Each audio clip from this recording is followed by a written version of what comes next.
Hello mga kabeshi, so for today's video, tara at samahan nyo akong magluto ng ating homemade chicken wrap.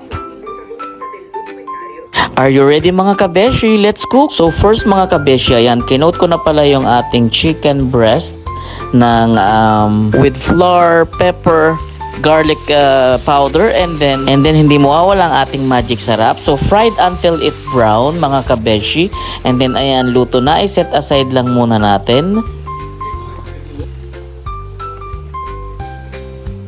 And next mga kabeshi, i-prepare na natin ang ating Italian wrap. Ayan. So ang ating Italian wrap for today's video ay Mulino Bianco. So i-preheat lang natin 10 to 20 seconds sa oven. Ayan. So it's ready na.